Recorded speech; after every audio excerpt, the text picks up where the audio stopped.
ಭೂ ದಾಖಲೆಗಳ ನಕಲಿ ಸೃಷ್ಟಿ ಮತ್ತು ವಂಚನೆ ತಡೆಯಲು ಸಹಕಾರಿಯಾಗುವ ಜೊತೆಗೆ ಸರ್ಕಾರದಿಂದ ದೊರೆಯುವ ಸಾಲ ಸೌಲಭ್ಯ ಪಡೆಯಲು ಅನುಕೂಲವಾಗುವಂತೆ ರೈತ ಗುರುತಿನ ಸಂಖ್ಯೆ ನೀಡಲು ರಾಜ್ಯ ಸರ್ಕಾರ ಮುಂದಾಗಿದ್ದು, ಇದರಿಂದ ರೈತರಿಗೆ ಹೆಚ್ಚಿನ ಅನುಕೂಲವಾಗಲಿದೆ. ಈ ಕುರಿತ ಒಂದು ವರದಿ ಇಲ್ಲಿದೆ. ಕೋಲಾರ ಹಣ್ಣು ಮತ್ತು ತರಕಾರಿಯನ್ನು ಹೆಚ್ಚಾಗಿ ಬೆಳೆಯುವ ಜಿಲ್ಲೆಯಾಗಿದೆ.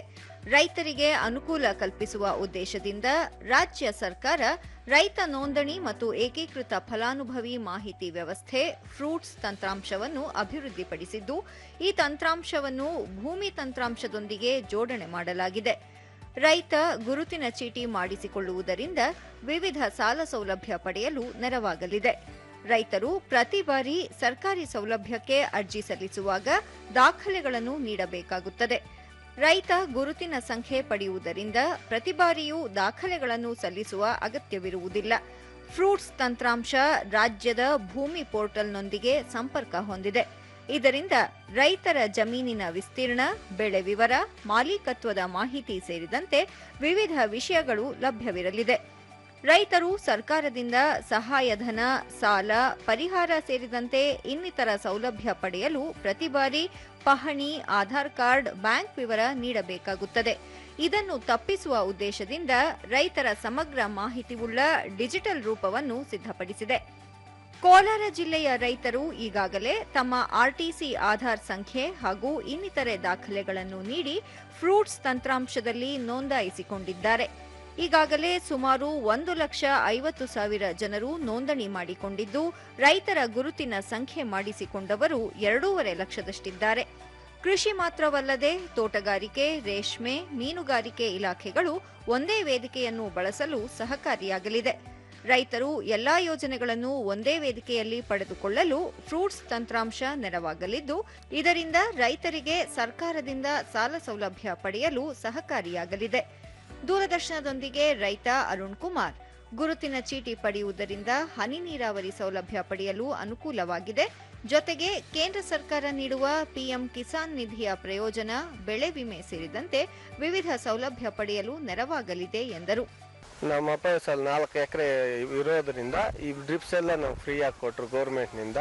ಮತ್ತು ಮೋದಿ ಕಾಸು ಎಲ್ಲ 2,000 3 ತಿಂಗಳು ಬರುತ್ತೆ. ಇನ್ನೊಂದು ಅನುಕೂಲ, ನಾವು ಅಪ್ಪ 4 ಜನ ಇರೋದ್ರಿಂದ ಈ ಡ್ರಿಪ್ಸ್ ಎಲ್ಲ ಕೊಟ್ಟಿರೋದ್ರಿಂದ ನಾವು ನೈಟ್ ಯಾವಾಗ ಕರೆಂಟ್ ಬಂದರೆ ಕೂಡ ನೈಟ್ ಆಗಲೂ ಚೆನ್ನಾಗಿ ನೀರು ಹರಿಯುತ್ತೆ. ಅದರಿಂದ ಜನರಿಗೆ ಅನುಕೂಲ ಆಗುತ್ತೆ. FI ನಂಬರ್ನಿಂದ ಬೆಳೆ ವಿಮೆ ಎಲ್ಲ ಮಾಡಿಸ್ಕೊಂಬರ್ಬೋದು. ಅದರಿಂದ ಸ್ವಲ್ಪ ಅನುಕೂಲ ಆಗಿದೆ. ಮತ್ತೋರ್ವ ರೈತ ಶಂಕರ್, ಜಮೀನು ತಂದೆಯ ಹೆಸರಿನಲ್ಲಿದ್ದು ಆಗ ಸರ್ಕಾರದಿಂದ ಸೌಲಭ್ಯ ಪಡೆದುಕೊಳ್ಳಲು ಸಹಕಾರಿಯಾಗುತ್ತಿತ್ತು. ತಂದೆ ನಿಧನರಾದ ನಂತರ ಸೌಲಭ್ಯಗಳಿಂದ ವಂಚಿತರಾಗಿದ್ದು, ಈಗ ತಾಯಿ ಹೆಸರಲ್ಲಿ ಖಾತೆ ಮಾಡಿಸಲಾಗಿದೆ. ಸರ್ಕಾರದಿಂದ ಸೌಲಭ್ಯ ಪಡೆಯಲು ರೈತ ಗುರುತಿನ ಚೀಟಿ ಸಹಕಾರಿಯಾಗಲಿದೆ ಎಂದು ತಿಳಿಸಿದರು. ಅದು ಜಮೀನು ಖಾತೆ ನಮ್ಮಮ್ಮ ಹೆಸರಿಗೆ ಮಾಡಬೇಕು. ಅದಕ್ಕೆ ಗೌರ್ಮೆಂಟಿಂದ ನಮಗೆ ಇದು FID ಸಬ್ಸಿಡಿ ಎಲ್ಲ ಬರೋದೆಲ್ಲ ನಿಂತೋಗಿದೆ. ಅದಕ್ಕೋಸ್ಕರ ನಾವು ಇವಾಗ ಅದನ್ನು ತಾಯಿ ಹೆಸರಿಗೆ FID ನಂಬರ್ ಮಾಡಿಸಿದ್ರೆ ನಮಗೆ ಗೌರ್ಮೆಂಟಿಂದ ಏನೋ ಬರೋ ಸೌಕರ್ಯಗಳು ಬರುತ್ತೆ. ಇನ್ನೋರ್ವ ರೈತ ರಾಜೇಶ್, ರೈತ ಗುರುತಿನ ಚೀಟಿ ಸೌಲಭ್ಯ ಪಡೆದು ತಮ್ಮ ಜಮೀನಿನಲ್ಲಿ ರಾಗಿ ಬೆಳೆದಿದ್ದೇವೆ. ಇದರಿಂದ ಪ್ರತಿ ಕ್ವಿಂಟಾಲ್ಗೆ 4,886 ರೂಪಾಯಿ ದೊರೆಯುತ್ತಿದೆ. ಇದೂ ಸೇರಿದಂತೆ ಇನ್ನಿತರ ಸೌಲಭ್ಯ ಪಡೆಯಲು ಅನುಕೂಲವಾಗಲಿದೆ ಎಂದು ಹೇಳಿದರು. 4,886 ರೂಪಾಯಿ ಕೊಡ್ತಾ ಇದ್ದಾರೆ ಒಂದು ಕ್ವಿಂಟಾಲ್ಗೆ. ಅದೇ ಮಧ್ಯವರ್ತಿಗಳಿಗಾದರೆ 2,000 2,500 ಕೊಡ್ತಾರಷ್ಟೇ. ಏನಿಲ್ಲ ಅಂದ್ರೂ ಕ್ವಿಂಟಾಲ್ಗೆ 1,500 ಲಾಭ ಕೊಡ್ತಾ ಇದ್ದಾರೆ ರೈತರಿಗೆ. ಡೈರೆಕ್ಟ್ ಅಕೌಂಟ್ಗೆ ಬರುತ್ತೆ. ಬೇರೆ ಯಾರಿಗೆ ರೀತಿ ಹಣ ಕೊಡೋ ಅವಶ್ಯಕತೆ ಇರೋದಿಲ್ಲ. ಡೈರೆಕ್ಟಾಗಿ ಅವರ ಅಕೌಂಟ್ಗೆ ಜಮಾ ಆಗ್ತಿದೆ. FIDಯಿಂದ ತಾರ್ಪಾಲು, ಇವಾಗ ಸರ್ಕಾರದಿಂದ ಸಿಗುವಂಥ ಸವಲತ್ತುಗಳು ಎಲ್ಲ ನೇರವಾಗಿ ರೈತರಿಗೆ ಸಿಗೋದ್ರಿಂದ FID ಎಲ್ಲರೂ ಮಾಡ್ಕೊಳೋದು.